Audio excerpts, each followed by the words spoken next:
നീതി നിഷേധത്തിനെതിരെ ആഞ്ഞടിക്കാൻ സുരേഷ് ഗോപി വീണ്ടും എത്തുകയാണ്. പ്രവീൺ നാരായണന്റെ സംവിധാനത്തിൽ സൂപ്പർ സ്റ്റാർ സുരേഷ് ഗോപി നായകനാകുന്ന ജാനകി VS സ്റ്റേറ്റ് ഓഫ് കേരളയുടെ മോഷൻ പോസ്റ്റർ റിലീസ് ചെയ്തു.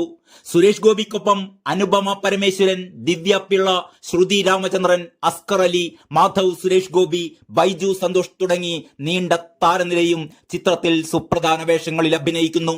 ഏറെ ജനശ്രദ്ധ നേടിയ ചിന്താമണി കൊലക്കേസിന് ശേഷം സുരേഷ് ഗോപി വീണ്ടും വക്കീൽ കോട്ടിടുകയാണ് എന്നത് തന്നെയാണ് ഈ ചിത്രത്തിന്റെ ഏറ്റവും വലിയ പ്രത്യേകത.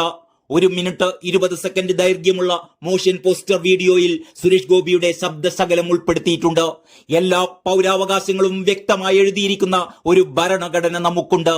പക്ഷേ ഈ നാട്ടിലെ ഒരു പൗരന്റെ കയ്യിലും ഈ ഭരണഘടനയുടെ ഒരു കോപ്പി ഉണ്ടാവില്ല സാർ. കാരണം ഇവിടുത്തെ അധികാരി വർഗം അന്നു മുതൽ ചോദ്യം ചെയ്യപ്പെടും. ജനങ്ങൾ അവരുടെ അവകാശങ്ങൾ തിരിച്ചറിയും. അത് നിഷേധിക്കപ്പെടുമ്പോൾ അവർക്ക് പ്രതീക്ഷയുണ്ടാവുക കോടതികളിൽ മാത്രമായിരിക്കും എന്നാണ് ടീസറിൽ സുരേഷ് ഗോപിയുടെ വാക്കുകൾ. ഗിരീഷ് നാരായണൻ സംഗീത സംവിധാനം ചെയ്ത ഈ ചിത്രത്തിന്റെ ഛായാഗ്രഹണം റനദീവാണ്. സംജദ് മുഹമ്മദ് എഡിറ്റിംഗ് കൈകാര്യം ചെയ്യുന്ന ചിത്രം നിർമ്മിക്കുന്നത് കോസ്മോസ് അസോസിയേഷൻസ് ആൻഡ് എന്റർടൈൻമെന്റ്സ് വിത്ത് കാർത്തിക് ക്രിയേഷൻസിന്റെ ബാനറിൽ ജെ ഫനീന്ദ്ര കുമാറുമാണ്.